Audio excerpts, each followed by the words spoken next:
Ibu Bapak sekalian, kita semua memahami bahwa dunia berubah luar biasa. Pasca Perang Dunia Kedua, di mana pada saat itu negara Eropa porak-poranda dan harus dibangun, memunculkan suatu tekad bersama, terutama di negara-negara Barat, untuk memunculkan suatu institusi-institusi global seperti WTO, IMF, World Bank, di dalam rangka untuk mengelola perekonomian dunia agar bisa membangun kembali pasca puing Perang Dunia Kedua.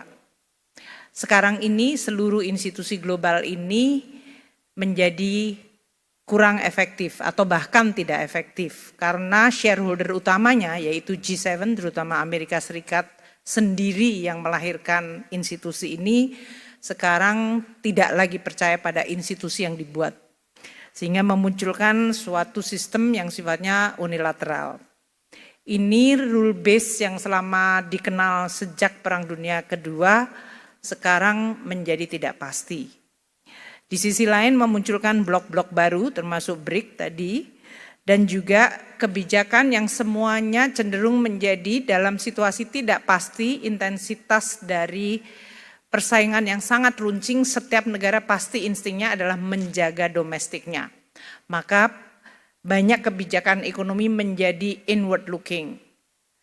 My country first, American first, China first, Indonesia first, dan yang lain-lain. Karena ini memang pada saat external environment tidak bisa diandalkan, maka yang harus dilakukan adalah menjaga kepentingan nasional. Dan ini sudah disampaikan oleh Bapak Presiden, termasuk tadi di dalam pembukaannya penekanan ini bahkan sebelum Donald Trump menyampaikan Trump tarif atau Liberation Days tarif yang disampaikan minggu lalu. Tadinya kita masih berharap adanya supply chain yang berdasarkan perkawanan, makanya waktu itu muncul friendshoring, nearshoring, sekarang bahkan tidak ada definisi yang disebut kawan atau friend lagi. Karena Amerika terhadap Kanada, terhadap Meksiko, negara yang tergabung dalam NAFTA, ini pun juga yang dibidani oleh Amerika Serikat, sekarang ini di-abandon dan menjadi persaingan yang tidak ada lagi definisi kawan atau lawan. Inilah dunia yang kita hadapi. Kebijakan tarif Amerika menjadikan risiko ketidakpastian yang luar biasa. Kalau kita lihat timelinenya selama satu episode 1 Februari hingga April ini dalam 2 bulan telah mengubah lanskap perekonomian global. Pada saat Presiden Trump tanggal 1 April mengeluarkan executive order untuk mengatakan Kanada diberikan tarif 10% dan untuk energinya 25%, Meksiko diberikan tarif 25% dan Tiongkok 10%, itu telah mengubah seluruh tatanan perkawanan yang tadinya dianggap taken for granted itu akan terus berjalan. Sejalan dengan waktu muncul kemudian retaliasi atau respons dan ancaman tambahan untuk produk tertentu seperti baja dan aluminium. Kemudian muncul executive order yang baru tanggal 4 Maret persis sebulan yang lalu untuk menambah untuk Tiongkok 20% dan Kanada melakukan retaliasi. Timeline ini menggambarkan hanya dalam waktu 1 bulan. Dunia yang tadinya digovern dengan rule base sekarang tidak ada lagi kepastian. Ini yang menjadi salah satu yang perlu untuk kita perhatikan di dalam kita mengelola ekonomi. Tidak kita terus-menerus terkaget-kaget, namun pada saat yang sama kita tetap waspada. Tarif resiprokal yang disampaikan oleh Amerika terhadap 60 negara menggambarkan cara penghitungan tarif tersebut yang saya rasa semua ekonom yang sudah belajar ekonomi tidak bisa memahami. Jadi ini juga sudah tidak berlagu lagi ilmu ekonomi. Yang penting pokoknya tarif duluan.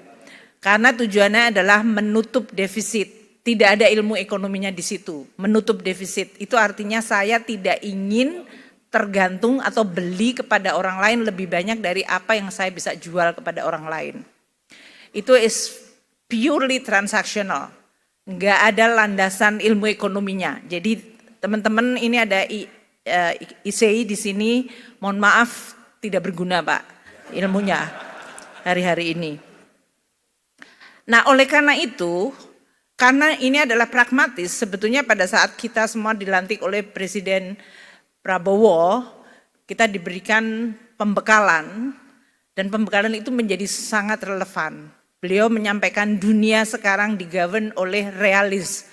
Jadi pragmatik dan realism rather than theoretical ideology yang selama ini menggovern dunia semenjak Perang Dunia Kedua. Ini menjadi realita yang jauh lebih cepat dan harus kita segera respons. Kebijakan tarif resiprokal direspon oleh berbagai negara seperti yang tadi disampaikan oleh Pak Menko. Tiongkok yang tadinya dianggap akan restrain atau menahan diri justru melakukan retaliasi yang sama kerasnya. Dan ini menimbulkan suatu eskalasi, makanya pemburukan di pasar uang dalam 2 hari terakhir ini karena respons kedua sesudah RRT menyampaikan retaliasi. Sesudah RRT menyampaikan retaliasi, Presiden Trump dengan Twitter mengatakan saya akan menaikkan lagi tarifnya menjadi 50%. So ini adalah eskalasi yang belum berakhir dan karena ini sudah menyangkut presiden dengan presiden, biasanya akan sangat sulit untuk face savingnya. Jadi ini adalah situasi yang harus kita hadapi secara sangat open-minded, pragmatik dan pada saat yang sama kita harus agile, harus cepat. Seperti yang disampaikan Bapak Presiden dan Pak Menko tadi. Policy apa yang bisa kita lakukan segera dan bisa mengoreksi atau menggunakan opportunity harus bisa kita lakukan sekarang.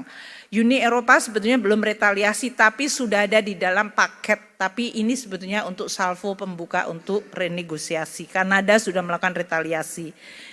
Jadi berbagai negara yang lain mungkin lebih kepalanya dingin dengan pendekatan diplomasi dan negosiasi. Tapi not necessarily hasilnya juga menyenangkan karena seperti Vietnam yang mengatakan promise untuk 0% tarif dikatakan itu tidak memadai karena non tarif barrier juga menjadi salah satu bagian yang menjadi negosiasi.